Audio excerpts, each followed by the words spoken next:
अस्ट्रेलियामा 16,000 1 मिनेटमै जाप। Hi guys, this is Miyasa Karki.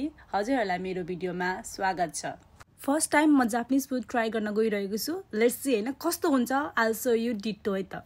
घरमा जति मेकअप गरे पनि नपुग्ने भनेको यही होला। सो म अझै मेकअप थप्नको लागि ट्रेनमा फेरि लिपस्टिक साथीको मागेर लाउँदैछु। तपाईँहरूलाई पनि यस्तो हुन्छ कि हुँदैन गाइज?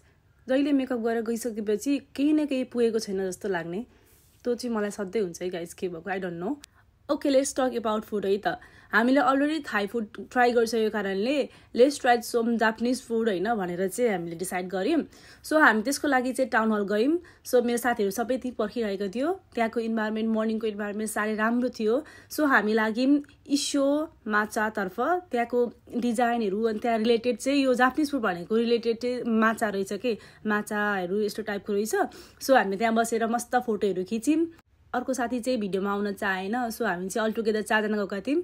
अनि त्यहाँको सिस्टम चाहिँ मोबाइलमा स्क्यान गर्ने अनि मोबाइलबाटै अर्डर गर्ने थियो। सो हामीले त्यहाँबाट हेर्दा चाहिँ सबै खानेकुरा यस्तो यमी यमी देखिरहेको थियो नि गाइस। तपाईँहरू पनि ट्राई गर्नु होला।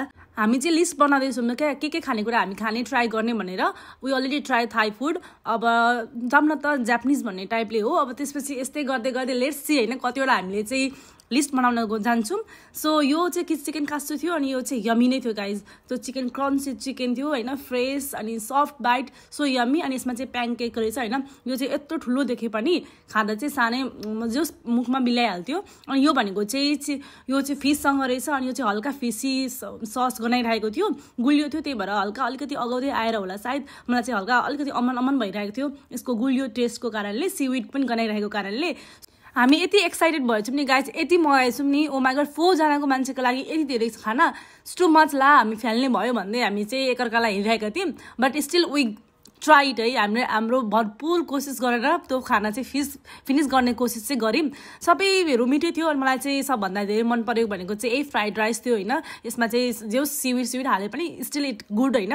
त्यो सबैजना टन्न खायौँ। अनि माई गड टु मच भन्दै म चाहिँ मुख बिहार खाइरहेको छु, किनभने साथीहरूले मलाई गाली गरिरहेको थियो कि खा त्यो खानुपर्छ, पैसा परेको छ भनेर थिएँ। म चाहिँ ओ नो भन्दै खाइरहेको थिएँ। नेक्स्ट टाइम होइन गाइज, अब हामी कहीँ गयौँ र खानु पर्यो भने चाहिँ म यति साह्रो चाहिँ अर्डर नगरौँ भनेर सबैलाई सजेसन गर्छु। तर बट यु नो हामी कहीँ ठाउँमा नयाँ ठाउँमा जाने बित्तिकै हामीलाई त यस्तो एक्साइट हुन्छ यो भनिहालिन्छ।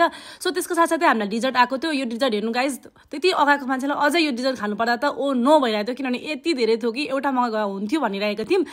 But still guys we are women होइन, मिस्टेक त भइहाल्छ। सो वी ट्राइड होइन, सबै थियो खाना अनि यस्तो यम्मी थियो। अनि हाम्रो साथीको भाइ यस्तो रमाइलो गऱ्यौँ, गफ गऱ्यौँ होइन। We talk about our work everything होइन। अनि त्यसपछि at last we said bye to one friend होइन। ऊ चाहिँ गयो, तीबाट हामीबाट छुटेर गयो।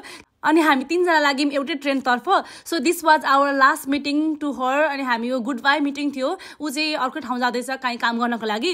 So it was very nice and good memories होइन with her and everyone. So thank you so much for watching होइन। Thank you so much Ruby for coming in my life भन्दै by.